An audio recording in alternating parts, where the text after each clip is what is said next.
inician ya las campañas políticas, dos asuntos que competen al gobierno directamente. Hace unos días la Secretaría de Seguridad se reunió con los consejeros del INE para el tema de la seguridad, que no se inmiscuye el narcotráfico. Ella hablaba pues de estos 50 municipios por lo pronto que son los más peligrosos. Preguntarle si esos serían los focos rojos de cara a la elección, o qué se va a hacer para que el crimen organizado no juegue en las elecciones locales. Bueno, estamos trabajando en proteger a todos. Se le ofreció a las candidatas a la presidencia, al candidato, protección, y se les está protegiendo. Aceptaron, traen sus equipos y ellos pusieron las condiciones.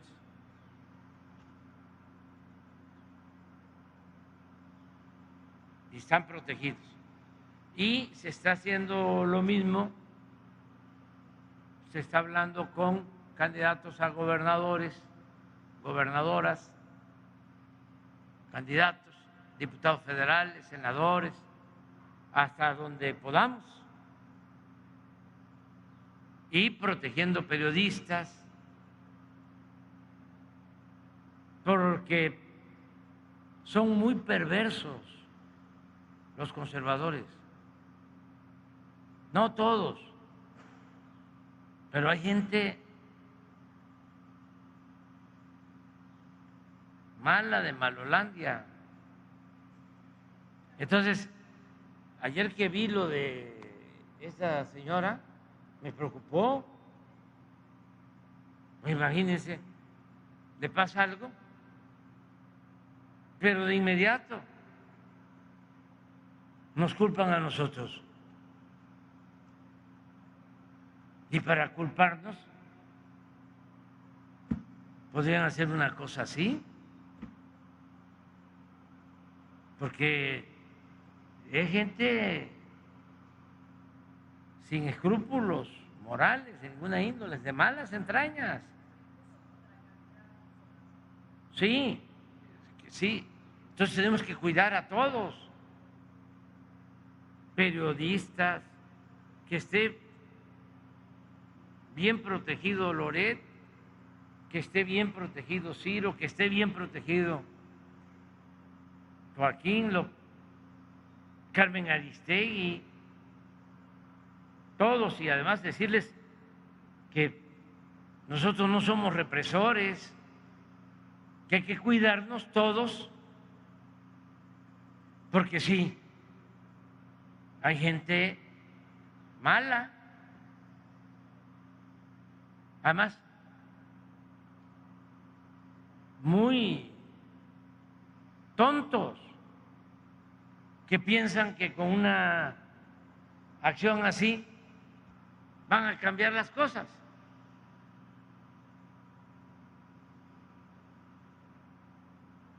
Porque están en la idea de que el pueblo es manipulable, pues, que se hace un escándalo de ese tipo, lamentable, reprobable, que con eso nos van a dañar.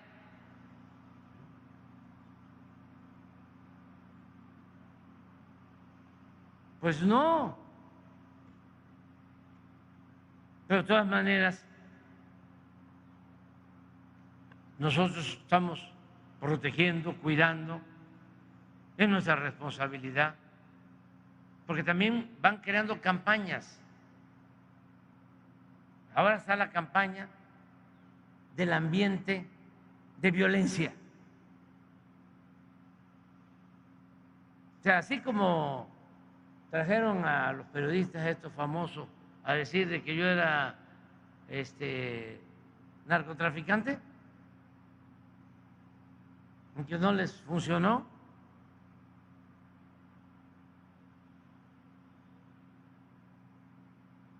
Así, ahora ya tiene algún tiempo, pero van a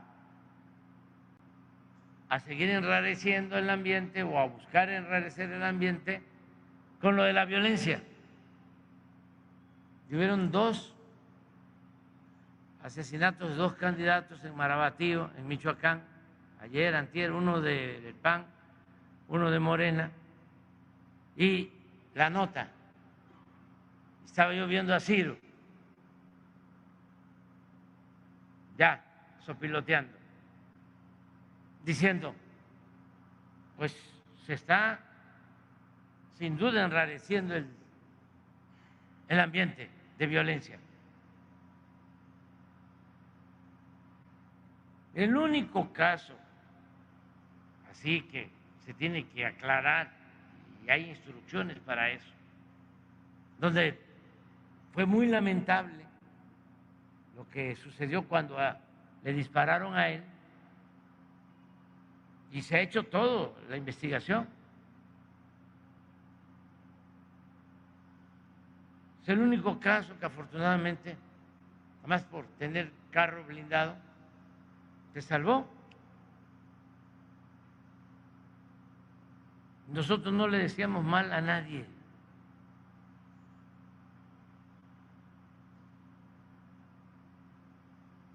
Nada más,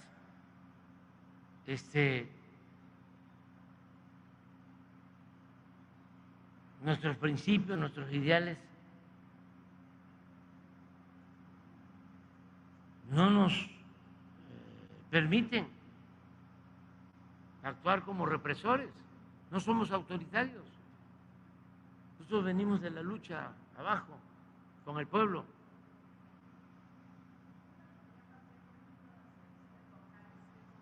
Sí, hay que estar, sí. Yo a partir de tu pregunta le diría a las autoridades locales, presidentes municipales, gobernadores, que todos ayudemos a cuidar a los candidatos y que nos cuidemos todos.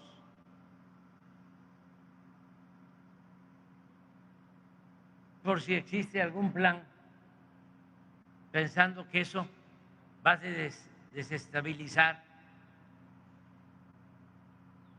y eso nos va a afectar a nosotros. Puede darse. Yo veo las cosas pues distinto, como me ha tocado enfrentar todas estas campañas sucias. Por ejemplo, el ambiente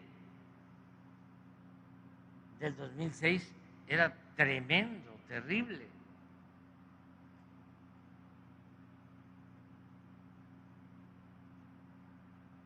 Era una atmósfera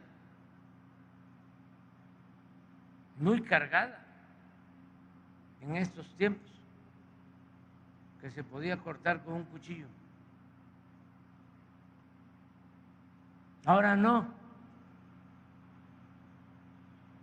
Es que no andaban mal. A mí no me querían.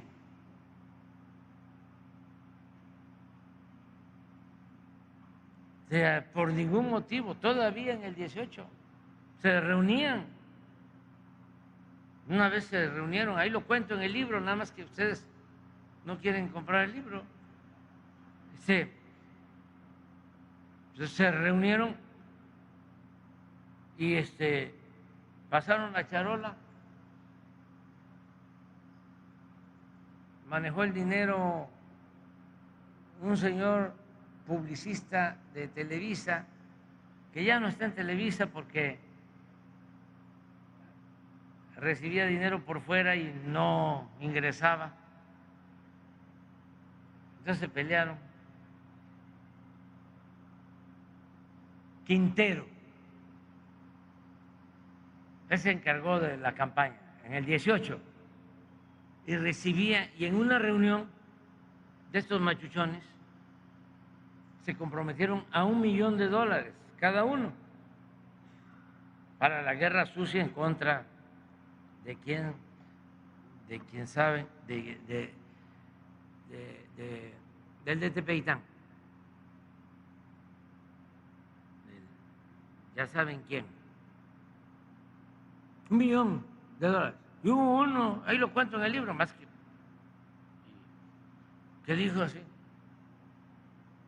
yo no doy 1.000.000, yo doy $5.000.000.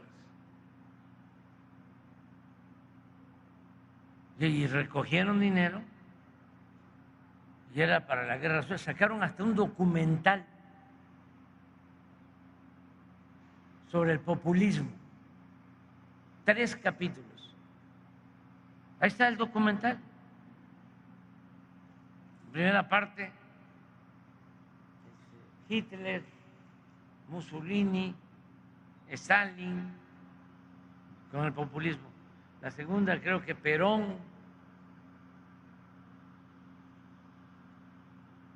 finado Chávez, comandante Castro. Ese era el segundo capítulo. Y el tercero, Andrés Manuel, con entrevistas y todo. Bueno, ¿cómo estaría el documental? Que las televisoras de México no quisieron pasarlo y les pagaban 80 millones de pesos por transmitirlo. Ni Netflix terminó transmitiéndolo, pero con muy poca cobertura. ¿Cómo se llama ese programa que hacen? No, un internacional sobre si existió Jesús o no existió Jesús, National Geographic. Ahí salió. Y fue esto. No, estaba helicópteros tomando fotografías en la casa de Tlalpan. Salíamos tapizado, tapizada la calle, con puro pasquín en contra. En el 18, desesperadísimos. Ahora yo no veo eso. Ayer vi que antier, Claudia fue entrevistada por Ciro, por López Dóriga, con Loret no fue, ¿verdad? No. Sí, ya. Pero puede ir también, o sea, hay otro ambiente, es distinto, por eso no veo, por más que quieran artificialmente, ¿no?, hablar de dictadura, de fraude, elección de Estado, violencia.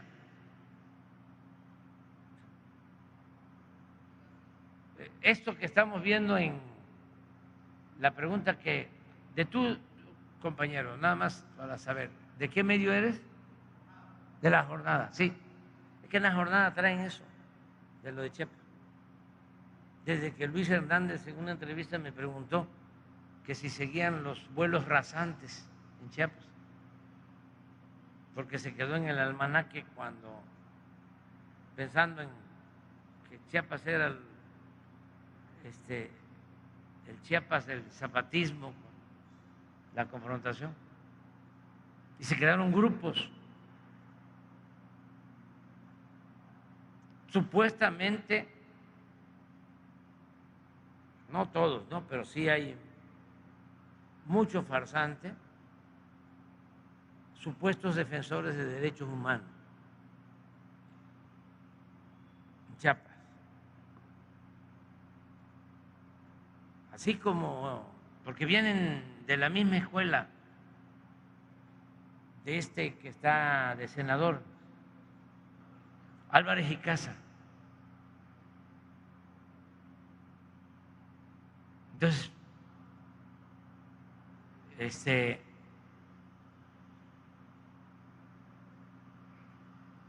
actúan así. Es todo un ambiente. Entonces, sin proponérselo, porque La Jornada es un periódico serio, vinculado al pueblo, pero a veces por ciertas posturas contrarias a nosotros, porque pues Luis Hernández no está de acuerdo con nosotros, y otros más, y además están en su derecho, pero no han querido entender de que hay otras vías para transformar. Entonces,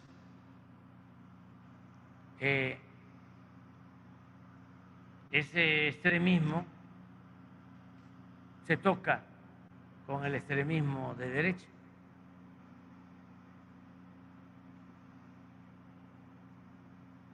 O sea, llegan a la conclusión de que todos somos iguales. Y no es así la cosa. Por ejemplo, Marcos, que aportó muchísimo en Chiapas, porque dio a conocer un problema que existía y sigue existiendo de racismo, de opresión. Pues pensaba que podía lograrse un cambio de abajo hacia arriba y teóricamente fue bien planteado, elaborado, pero no se aplicaron, no trabajaron. Y para lograr una transformación se requieren muchas fatigas. Es más difícil llevar a cabo una transformación de manera pacífica porque demanda de mucho trabajo de concientización. Hay que estar todos los días en los pueblos, hablando con la gente, predicando, todos los días, que llevar a cabo una revolución, una transformación mediante un movimiento armado, que eso es una vanguardia. Pero lo nuestro, por eso es importante, porque es la toma de conciencia de todo un pueblo. Y por eso es más seguro un cambio así. Por eso nosotros hemos resistido, porque son millones los que han participado en esta transformación. No es una vanguardia, no es nada más un movimiento teórico desprendido de verdad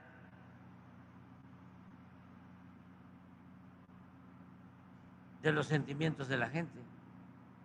Por eso los fracasos de muchas revoluciones de izquierda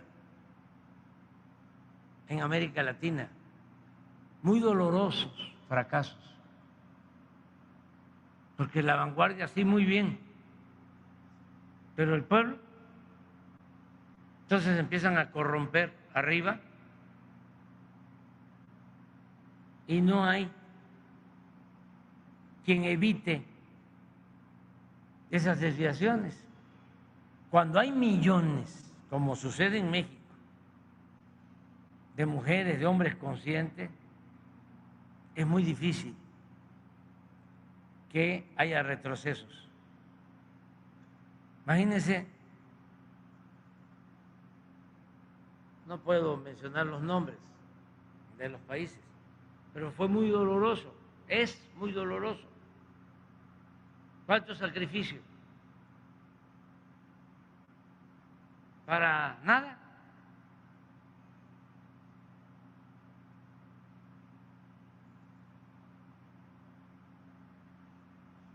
Cuánto esfuerzo, sacrificio, fatigas de la gente.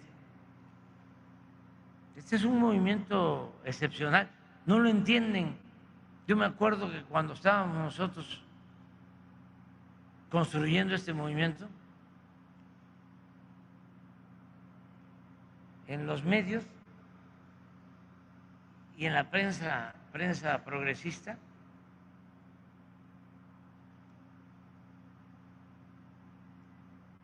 se exaltaba lo de la revolución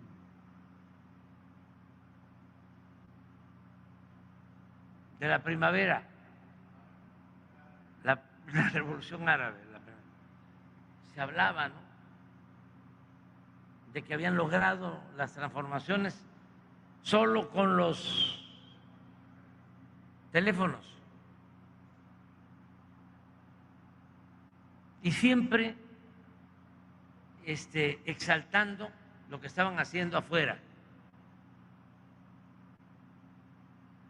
no dándose cuenta, o si se daban cuenta, no le daban importancia a lo que nosotros estábamos construyendo.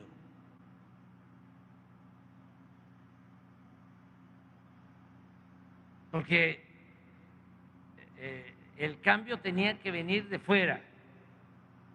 Los indignados, todos esos movimientos eran los ejemplos a seguir.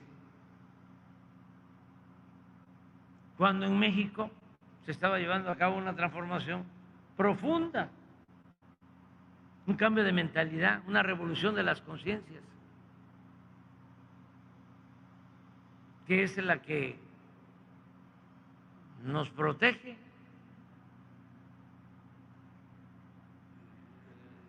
Por eso, si me preguntan quién es el actor principal de esta transformación, el pueblo. ¿Quién nos defiende? El pueblo. ¿A quién hay que servirle? Al pueblo.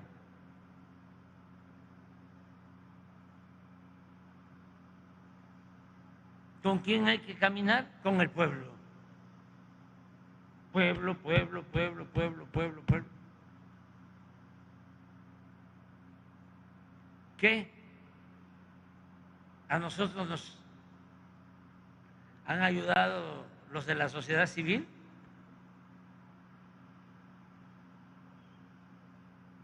Las organizaciones no gubernamentales,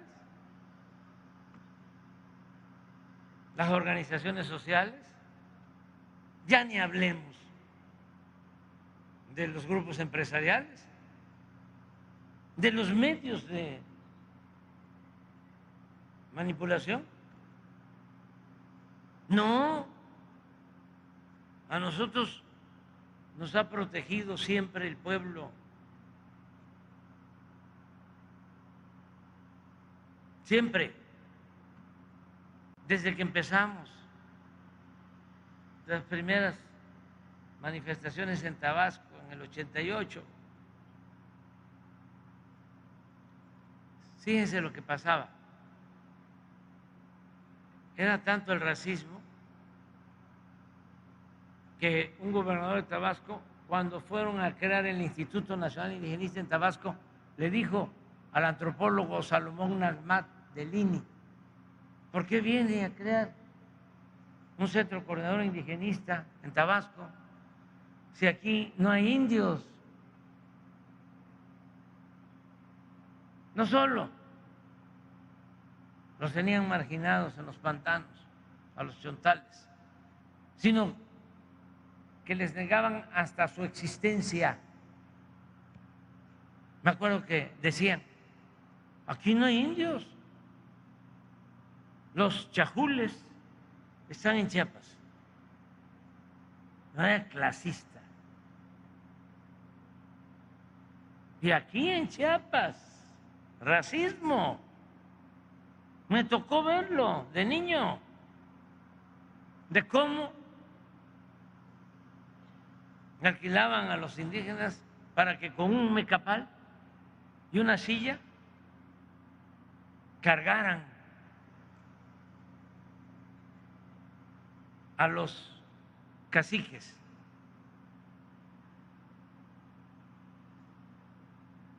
La abolición de la esclavitud en México fue en 1914, hace poco. Entonces, ese clasismo, ese racismo prevaleció y prevalece todavía. Entonces, cuando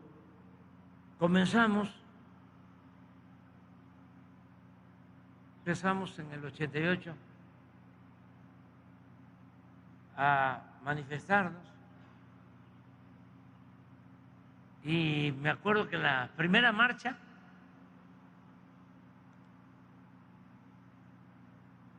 al día siguiente los periódicos en Tabasco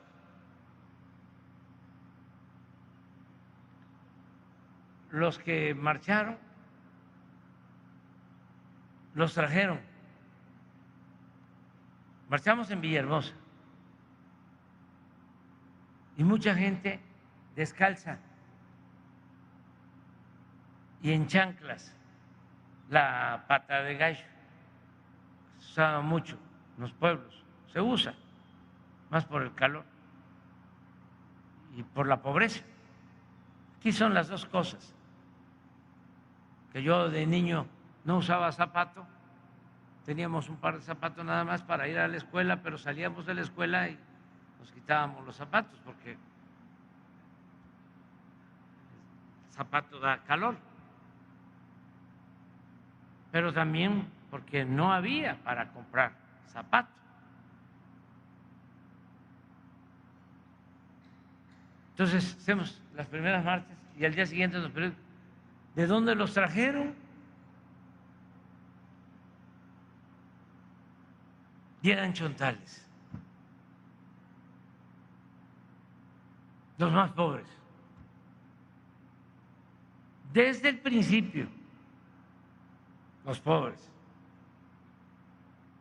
¿Por qué gano como jefe de gobierno? Si estaba la ola del PAN con este demagogo de Fox diciendo de que representaba el cambio y se lo creyeron. Pero además la gente estaba harta del PRI. Miren en qué acabó todo esto. Junto el PRI con el PAN.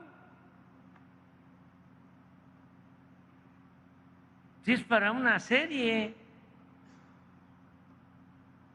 es una tragicomedia.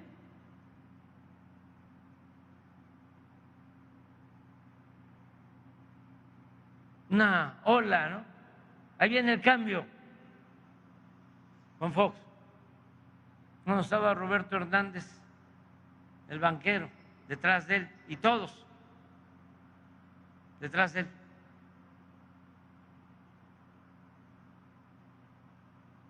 Lo mismo, más de lo mismo. Y algunos dicen, pueda que tengan razón, porque si no robaron más que cuando Salinas, sí fueron los que demostraron con mayor transparencia de que la derecha tiene como doctrina la hipocresía. Los más hipócritas. porque los priistas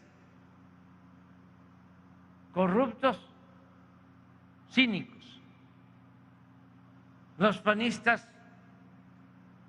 corruptos, hipócritas. Bueno, en ese entonces, ¿cómo gané? Porque hubo una campaña incluso en Azteca, fuertísima. Se los cuento rápido, ya nos tenemos que ir, pero es interesante para los jóvenes.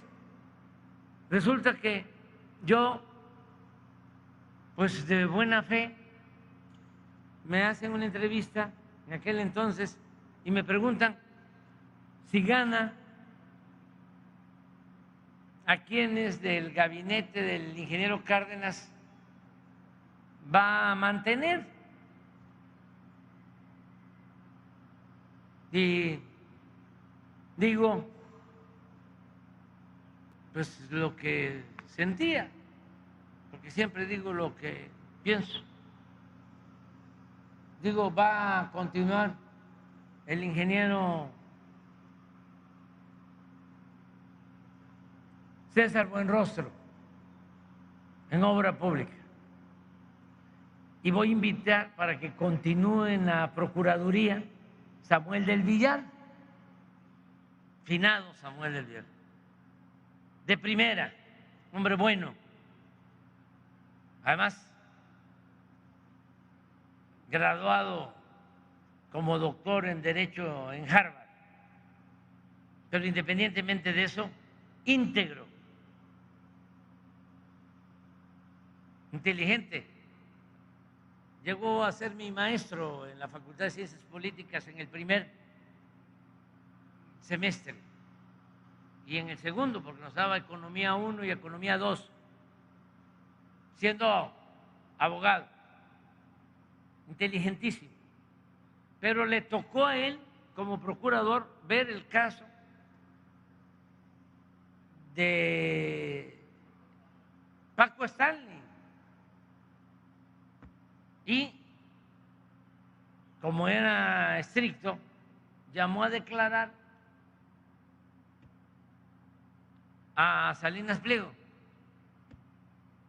y lo tuvo declarando 8, 10, 12 horas, muchas horas. Y Ricardo Salinas, que es un hombre de carácter, enojadísimo con él y con el ingeniero Cárdenas.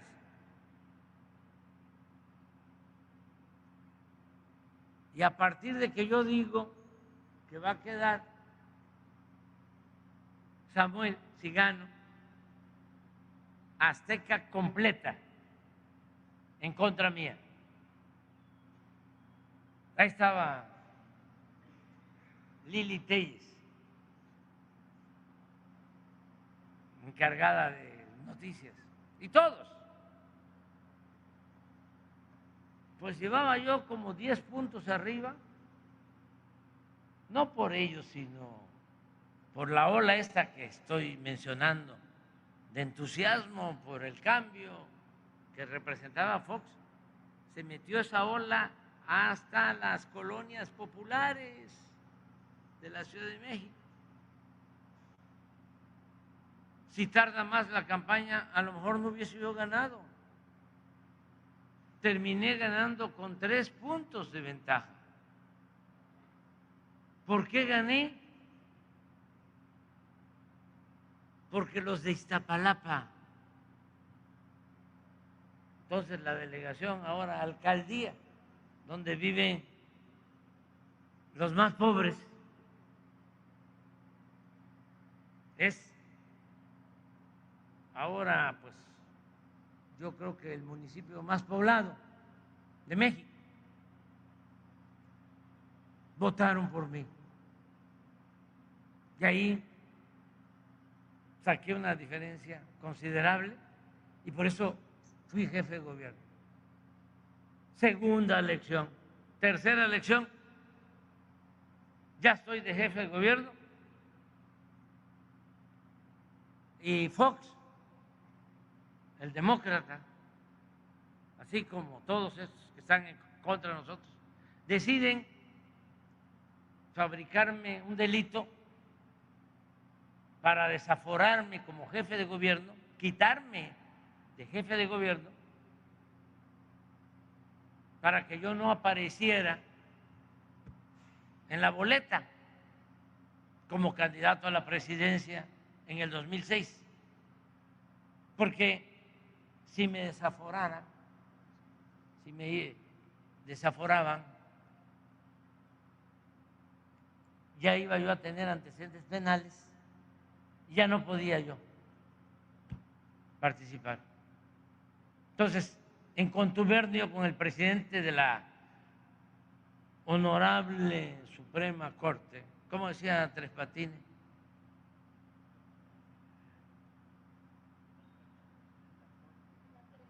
La tremenda Corte. Ya saben ustedes, ¿verdad? El presidente de la Corte, todos los ministros de la Corte, Fox, el procurador, los medios de comunicación, todos. ¿Saben quién era el presidente de la Cámara que me desaforó? Manlio Fabio Beltrones. Todo esto para que no se olvide para los jóvenes, porque ni modo que este reportaje lo van a ver en Televisa o en Azteca. Bueno, me desaforaron y tuvieron que dar marcha atrás. ¿Por qué? Salió la gente. Son las movilizaciones más grandes que han habido en la Ciudad de México. ¿Quiénes salieron? Pues salieron de clase media, clase alta también, porque hay gente consciente, pero la mayoría los pobres. Y por eso aparecí en la boleta. Nos roban la elección porque Calderón no ganó. Fue un fraude. Nada más les doy un dato. Supuestamente Calderón gana en 16 estados y yo gano en 16 estados de los 32. Nada más que revisen que en los 16 estados donde yo gané hay 10 millones de habitantes más que en los 10 millones que en los 16 estados donde él supuestamente ganó. ¿Cómo es eso? O sea, el fervor cívico se expresó en los 16 estados con menos población. Ahí salieron a votar, desde luego, los muertos, porque lo que hicieron fue rellenar las urnas y falsificar las actas. Quienes se mantuvieron firmes en ese ambiente de linchamiento político, porque estaba la guerra sucia a todo lo que daba, peligro para México. Los pobres. En el 12 vuelven al fraude con dinero, muchísimo dinero, para imponer a Peña. Nuestros amigos, no todos desde luego, pero algunos desmoralizados, no se va a poder. Hay que buscar otros métodos de lucha porque no se va a poder. no le vamos a poder ganar. Y desanimados, deprimidos, algunos al psicólogo. ¿Ustedes creen que los pobres van a ir al psicólogo? No. Esos me decían, vamos a seguir adelante, no se desanime. Y por eso, adelante. Y en la pasada elección que ya ganamos, en la tercera, pues votaron de clase media, votaron de clase alta, pero la mayoría pobres. 32 millones de votos, 31 millones. Creo que le sacamos al segundo lugar 30 puntos de ventaja por los pobres. Y aquí estamos en Palenque, que me gustan mucho los arroyos, el Baño de la Reina, la cascada de Misoljá, el Nututún. Decía Martí, José Martí, con los pobres de la tierra quiero yo mi suerte echar, los arroyos de la sierra me complacen más que el mar. Vámonos a desayunar.